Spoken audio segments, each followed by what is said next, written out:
Okay, कोई बात नहीं। Study of law of nature. प्रिय विद्यार्थीगण, युग निर्माण सीनियर सेकेंडरी विद्यालय में आपका पुनः स्वागत है। क्लास 11th फिज़िक्स में मैं फिज़िक्स पढ़ाऊंगा आप लोगों को 11th में, और आज पहला दिन है फिज़िक्स का, आपका स्टार्ट हो रहा है और आप लोग बड़ी बेसब्री से प्रतीक्षा कर रहे हैं अपने 10th के रिज़ल्ट का। उस रिज़ल्ट का प्रतीक्षा न करें, इंतज़ार न करें। आपके उत्तर पुस्तिकाओं का मूल्यांकन हो रहा है, रिज़ल्ट में कुछ विलंब हो सकता है परंतु रिज़ल्ट आएगा ही। और आप लोग ज़रूर यह मन बना लिए होंगे कि आपको 11th में पढ़ना है तो मैथ से पढ़ना है या बायो से पढ़ना है तो प्री प्लान हो जाता है, या कॉमर्स से पढ़ना है, और नहीं पढ़ना है तो फिर बात ही अलग है। नहीं पढ़ना है, कुछ करेंगे, कुछ बिजनेस करेंगे, या फिर में भी हो सकता है किसी दूसरे ब्रांच में एडमिशन लेंगे। फॉर एग्जांपल पॉलिटेक्निक वगैरह में लेंगे, डी फार्मा में लेंगे, मेडिकल की लाइन में जाएंगे, पैथोलॉजिस्ट की लाइन में जाएंगे, फार्मेसी की लाइन में जाएंगे, वो अलग बात है। लेकिन अगर आप 11th में एडमिशन लेते हैं, साइंस ग्रुप से एडमिशन लेते हैं, बायो पढ़ें या मैथ पढ़ें, आपको फिज़िक्स तो पढ़ना ही पढ़ना है। मैथ से पढ़ेंगे तो भी फिज़िक्स पढ़ेंगे, बायो स्ट्रीम से जाएंगे तो भी फिज़िक्स पढ़ेंगे। अब आइए फिज़िक्स के बारे में हम लोग जानें कि फ़िज़िक्स है क्या और ये फ़िज़िक्स आया कहाँ से। आज केवल इंट्रोडक्शन होगा और उसके बाद से क्लास में रेगुलर लूँगा। तो आइए आप लोग फिज़िक्स में समझें क्या है। फिज़िक्स स्पेलिंग आपका है PHYSICS, ये फिज़िक्स स्पेलिंग आपका है। और फिज़िक्स ये वर्ड जो आया है फ्यूजिस से, FUSIS, फ्यूजिस का अपभ्रंश है फिज़िक्स। और ये फिज़िक्स मीन्स होता है study of law of nature, मतलब वो सारी घटनाएं जो हमारे नेचर में घटित होती हैं, हमारी प्रकृति में घटित होती हैं, उनके नियमों का अध्ययन ही भौतिक विज्ञान है। फिज़िक्स को हिंदी में कहते हैं भौतिक विज्ञान। Means physics is a branch of science in which we study all type of natural events, natural law of this nature, मतलब हमारे नेचर में, हमारे प्रकृति में, हमारे सराउंडिंग में जो भी घटनाएं घटित होती हैं, जो भी घटनाएं घटित हो रही हैं, उनका जो अध्ययन हम विज्ञान के जिस हिस्से में करते हैं, जिस भाग में करते हैं, उसी को फिज़िक्स कहते हैं, भौतिक विज्ञान कहते हैं। जैसे आकर्षण प्रतिकर्षण का बल, ये प्रकृति में है, नेचर में है। देखे होंगे एक चुंबक हो, मैग्नेट हो, और कोई आयरन स्टील रॉड हो, उसका टुकड़ा हो, तो वो अट्रैक्ट हो जाते हैं। फिर रिपल्शन भी है, फिर ग्रेविटेशनल भी है, ग्रेविटेशनल फोर्स, गुरुत्वाकर्षण बल। फिर बिजली, आकाशीय बिजली का तड़कना, थंडर। तो ये सब जो नेचुरल इवेंट्स हैं, जो हैपन होते हैं, घटित होते हैं प्रकृति में, उनका अध्ययन हम जिस साइंस के जिस ब्रांच में करते हैं वो आपका है फिज़िक्स। एक्चुअली साइंस जो है, फिज़िक्स, केमिस्ट्री, बायोलॉजी, साइंस, ये सब पहले कभी सोशल साइंस से जुड़ा हुआ था। फिर धीरे धीरे साइंस डेवलप करता गया तो ये अलग अलग ब्रांच बनते गए। अभी फिज़िक्स के भी कई ब्रांच हैं, न्यूक्लियर फिज़िक्स, एटॉमिक फिज़िक्स, है ना, अलग अलग उसके डिपार्टमेंट हैं। मैकेनिकल फिज़िक्स है, मैकेनिक्स है, ये सब इसके अलग अलग ब्रांच है। तो फिज़िक्स आपका हो गया, फ्यूजिस वर्ड से आया है, the study of law of natures. प्रकृति में घटित घटनाएं जो हो रही हैं उनका जो अध्ययन आप करेंगे, स्टडी करेंगे जिस ब्रांच में, वो आपका है फिज़िक्स। क्लियर? अब आइए, मैंने बोला physics is a branch of science. तो अब रही बात साइंस आया कहाँ से। तो साइंस वर्ड जो आया है सिंटिया वर्ड से आया है, साइंस सिंटिया वर्ड से आया। अब रही बात, जैसे हमारे माता पिता हैं, तुम्हारे भी माता पिता हैं, उन लोगों का नाम है, इसी तरह से इन लोगों को भी माता पिता का नाम दिया गया है, मतलब पिता का नाम दिया गया है। इनके मदर आप नेट पर सर्च करोगे, इनके मदर्स जो मिलेंगे, साइंस के मदर आपको वहाँ मिलेगा, साफ शब्दों में लिखा होगा सोशल साइंस, वहाँ से ये उत्पन्न हुए हैं। अब फादर ऑफ साइंस किसको कहेंगे? तो father of science Galileo Galilei है। वैसे क्लियर नहीं है कि कौन किसको माना जाए, लेकिन गैलीलियो गैलीली को माना गया है कि ये फादर ऑफ साइंस है। Isaac Newton, sir Isaac Newton is the father of physics. Father of physics किसको माना गया है? आइजैक न्यूटन को। सर आइजैक न्यूटन, न्यूटन खूब नाम सुने होंगे, Newton's law, Newton's equation of motion है, न्यूटन्स इक्वेशन ऑफ मोशन पढ़े हैं, 3 इक्वेशन है न्यूटन का। इक्वेशन ऑफ मोशन कितने हैं? 3। पहला आपका v is equal to u plus a t, दूसरा s is equal to u t plus half a t square, तीसरा v square equal to u square plus 2as। ये 3 equations हैं। Fourth भी एक होता है जो बनाया गया है, उसी में मॉडिफाई करके फोर्थ इक्वेशन वो होता है the distance travel in nth time और tth टाइम, 3वें समय में चली गई दूरी, और उसका इक्वेशन होता है s सफिक्स t लगा देते हैं, उसको लिखते हैं ऐसे s t is equal to u plus half a within box 2t minus 1। कहते हैं कि इक्वेशन नहीं है, ये भी एक इक्वेशन है, इसको डिराइव भले ही किया गया हो अन्य इक्वेशन से लेकर। तो ये 4 इक्वेशन हो गए। इस तरह से gravitation law, Newton's law of motion, ये तो न्यूटन्स इक्वेशन ऑफ मोशन हो गया, और न्यूटन्स लॉ ऑफ मोशन भी पढ़े हैं कहीं ना कहीं। First law, second law, third law. Third law बहुत मशहूर है, फेमस है, एक्शन रिएक्शन। सेकेंड लॉ पढ़े हैं आपका rate of change of momentum is equal to force, ये भी पढ़े हैं।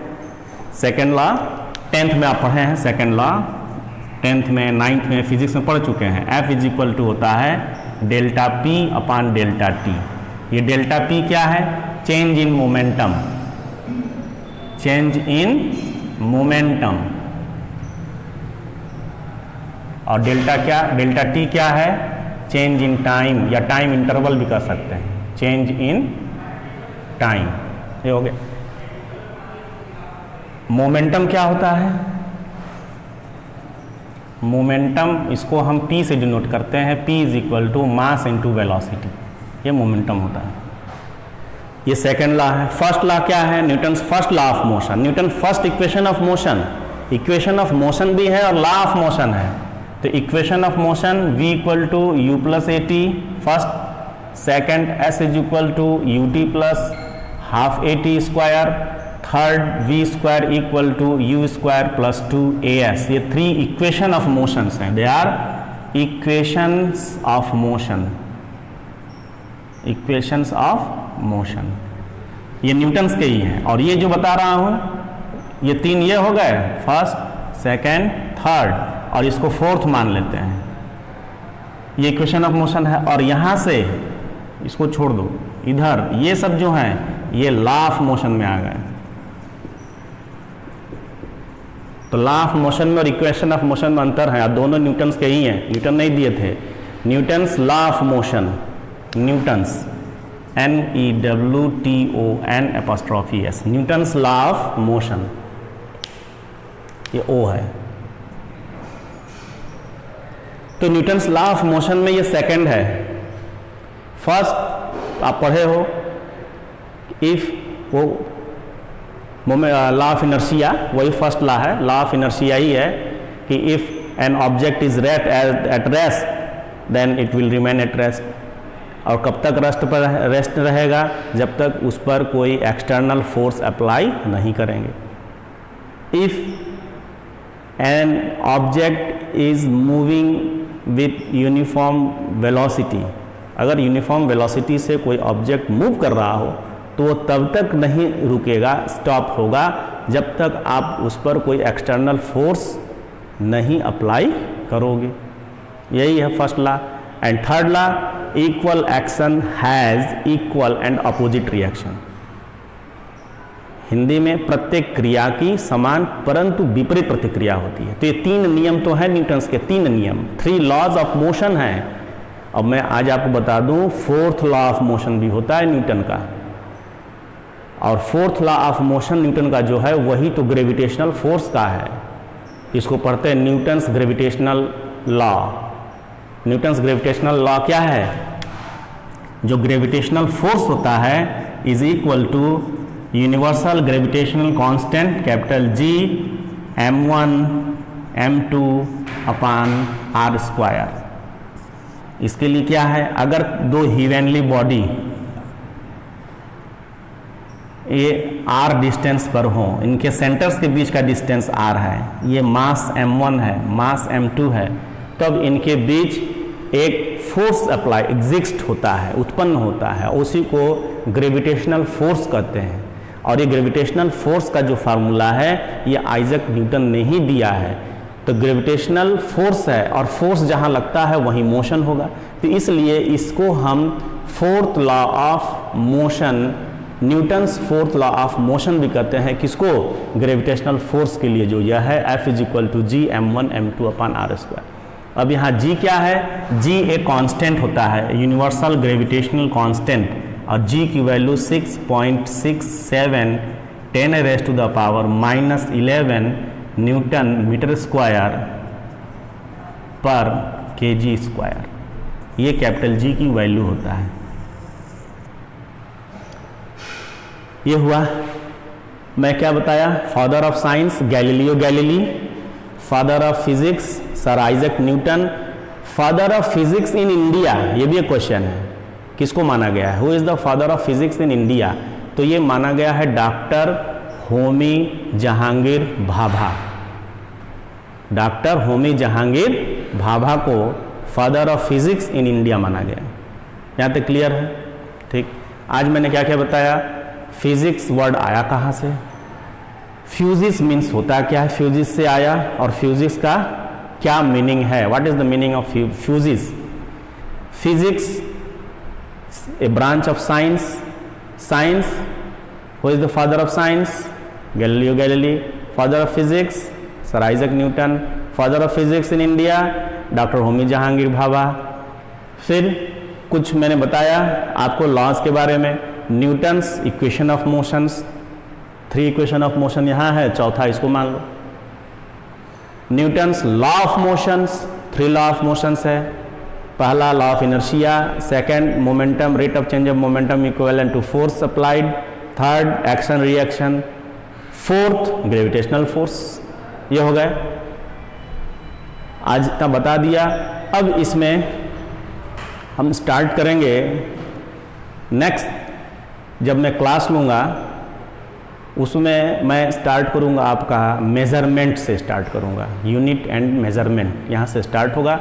ये थोड़ा हिस्टोरिकल चीज़ें थी, बुक्स आपके पास नहीं होगा, लेकिन अब मैं ग्रुप में आपको NCERT ऐप आपको भेज चुका हूँ, आप उसमें से इस बुक्स को देख सकते हैं और कुछ हिस्टोरिकल क्वेश्चंस भी आप प्रिपेयर कर लेंगे। फर्स्ट चैप्टर आपका हिस्टोरिकल है, मीन्स अब मैं नेक्स्ट चैप्टर लेकर स्टार्ट करूँगा। आप लोगों के दिमाग में कुछ क्वेश्चन आएंगे कि जैसे ये वैल्यू मैंने बताया, इसने ये किसने फाइंड किया वैल्यू, कैपिटल G का वैल्यू किसने फाइंड किया, स्मॉल g का वैल्यू किसने फाइंड किया। Small g gravitational acceleration 9.81 metre per second square होता है। 9.81 मीटर पर सेकंड स्क्वायर, कहीं कहीं उसको 9.8 लिया जाता है और कहीं कहीं न्यूमेरिकल सॉल्व करने के लिए 10 भी ले लिया जाता है, ठीक है, मीटर पर सेकंड स्क्वायर। और उसको जब CGS में चेंज करेंगे तो 981 हो जाएगा, मीटर का 100 से मल्टीप्लाई कर दो तो CGS सिस्टम हो गया। मतलब नेक्स्ट क्लास में बताऊंगा आपको CGS system, MKS system, FPS system and SI unit. SI system नहीं होता, SI यूनिट बताएंगे। SI unit, MKS system, CGS system and FPS system. तो आज आपका फिजिक्स का क्लास स्टार्ट हो गया, आप लोग देखें, समझें, कुछ क्वेश्चंस दिमाग में होंगे उसको नोट करके रखिएगा और फिर हमसे आप ग्रुप में क्वेश्चंस कर सकते हैं। नहीं क्लियर होगा तो आप पर्सनली हमको मैसेज करके पूछ सकते हैं। धन्यवाद।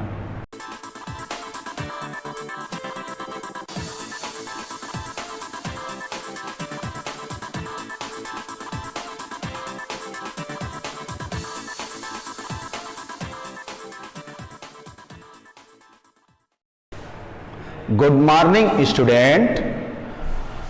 आज मैं सुरेंद्र त्रिपाठी युग निर्माण सीनियर सेकेंडरी स्कूल देवरिया खास देवरिया के ई पाठशाला में आप लोगों का स्वागत है। आज कक्षा 2 के हिंदी का पाठ फर्स्ट जिसका नाम है प्यारा हिंदुस्तान हम लोग पढ़ेंगे। पहले हम लोग शब्द अर्थ को पढ़ेंगे, फिर उसके बाद कविता जो है उसको पढ़ेंगे, उसका अर्थ जानेंगे, फिर उसका प्रश्नोत्तर लिखेंगे। तो आइए पहले हम लोग शुरू कर रहे हैं शब्द अर्थ पे। देखिए न्यारा, न्यारा माने होता है अनोखा विशेष। देखिए इसका दोनों अर्थ होता है, अनोखा भी होता है विशेष भी होता है। आप चाहे न्यारा का अनोखा भी बोल सकते हैं या विशेष भी बोल सकते हैं। पहरेदार, पहरा देने वाला। गुलजार, हरा भरा। मनोहर, मन को हरने वाला। ये तो शब्दार्थ था। अब आ जाइए अपने बुक में। बुक में सब लोग देखिए प्यारा हिंदुस्तान नाम की एक कविता है। पहले कविता को हम पढ़ेंगे, फिर उसके बाद व्याख्या किया जाएगा। देखिए, देश हमारा सबसे न्यारा प्यारा हिंदुस्तान, ऊंचे ऊंचे पर्वत सुंदर अपने पहरेदार, मीठे जल से भरी नदियां देश बना गुलजार, झरने गाते गीत मनोहर सुंदर मीठी तान, देश हमारा सबसे न्यारा प्यारा हिंदुस्तान। देखिए इस कविता का जो शीर्षक है प्यारा हिंदुस्तान, यानी हमारा देश सबसे प्यारा है, अच्छा है। उसका देखिए मातृभूमि की सेवा करना। मातृभूमि समझते हैं आप लोग ना, जिस भूमि पे हम पैदा होते हैं, जन्म लेते हैं, मातृभूमि की सेवा करना, उसका गुणगान करना, ईश्वर की वंदना करना के समान होता है। यानी ईश्वर की जो हम पूजा करते हैं, वंदना करते हैं, उसके समान होता है। प्रस्तुत पाठ में कवि ऐसे ही सुंदर व्याख्या कर रहा है। अब आइए देखिए, देश हमारा सबसे प्यारा प्यारा हिंदुस्तान, यानी हमारा देश सबसे अच्छा है, सबसे खूबसूरत है हमारा हिंदुस्तान, अब सारे देशों से अच्छा है। ऊंचे ऊंचे पर्वत सुंदर अपने पहरेदार। हमारे देश के चारों तरफ जो पहाड़ों की श्रृंखलाएं हैं, ऊंचे ऊंचे पहाड़ हैं, वो हमारे देश का पहरेदार है, देश की रखवाली करता है। जैसे मान लीजिए हिमालय पर्वत है, हिमालय पर्वत अपने हमारे देश की रक्षा करता है। मीठे जल से भरी नदियां देश बना गुलजार। हमारे देश में जितनी भी नदियां बहती हैं, सारे नदियों का जल बहुत मीठा है। मीठा का मतलब मिठाई से मत लीजिएगा, मीठे का मतलब यह है कि उस जल से बहुत लोगों की प्यास बुझती है। एग्जाम्पल ले लीजिए आप, दिल्ली में देख लीजिए, यमुना नदी का जो पानी होता है उसको शुद्ध करके सबको पीने के लिए दी जाती है। तो नदियों के पानी से हम पीते भी हैं, और उस पानी से हमारे खेतों की सिंचाई भी होती है, जिससे हमारा खेत हरे भरे रहते हैं। तो उसके नदियों के मीठे जल से हम क्या गुलजार बने रहते हैं, यानी मन प्रसन्न रहते हैं। झरने गाते गीत मनोहर सुंदर मीठी तान। झरना जो होता है, झरना से पानी गिरता है, तो जब पानी गिरता है तो उसमें कुछ न कुछ आवाज तो निकलती है, कलकल की आवाज निकलती है। तो मालूम पड़ता है कि वह इतने सुंदर सुंदर गीत गा रहे हैं, मीठे मीठे गीत गा रहे हैं, जिससे सभी लोग प्रसन्न हो जा रहे हैं। देश हमारा सबसे न्यारा प्यारा हिंदुस्तान, हमारा देश सबसे सुंदर है, हमारा हिंदुस्तान सब देशों से सुंदर है। अब आइए इसके बाद हम लोग आएंगे प्रश्न उत्तर पे। प्रश्न उत्तर पे देख लीजिए, जैसे मान लीजिए क है, हमारे देश के पहरेदार कौन हैं? तो देखिए हमारे देश के पहरेदार ऊंचे ऊंचे पर्वत हैं। अब आइए ख, झरने क्या करते हैं? इसका उत्तर होगा झरने मन को हरने वाली ध्वनियां यानी आवाज सुनाते हैं। यहां की नदियों का जल कैसा है? यहां की नदियों का जल मीठा है। हमारा देश कैसा है? हमारा देश प्यारा है। अब आ जाइए आप थोड़ा अपने बुक पे आ जाइए आप लोग, बुक का दूसरा पेज निकाल लीजिए, उसमें दिया हुआ है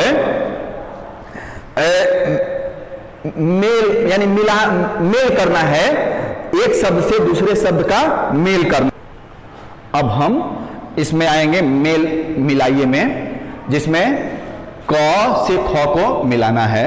इसमें दिया हुआ है झरने गाते सुंदर देश हमारा प्यारा। ख में है हिंदुस्तान गीत मनोहर मीठी तान सबसे न्यारा। अब इसको मिलाएंगे, झरने गाते गीत मनोहर, सुंदर हो जाएगा मीठी तान, देश हमारा हिंदुस्तान, प्यारा सबसे न्यारा। तो ये रहा बच्चों। इसके बाद आप इसको क्या करिएगा, अपने कॉपी पे करिए और फिर उसको अपने व्हाट्सएप ग्रुप में भेज दीजिए, जिसे हम उसको चेक भी कर लें। और जो भी समझ में आपको ना आवे कमेंट बॉक्स में जरूर लिखिएगा, फिर हम उसको बताएंगे। आज के लिए इतना ही, धन्यवाद।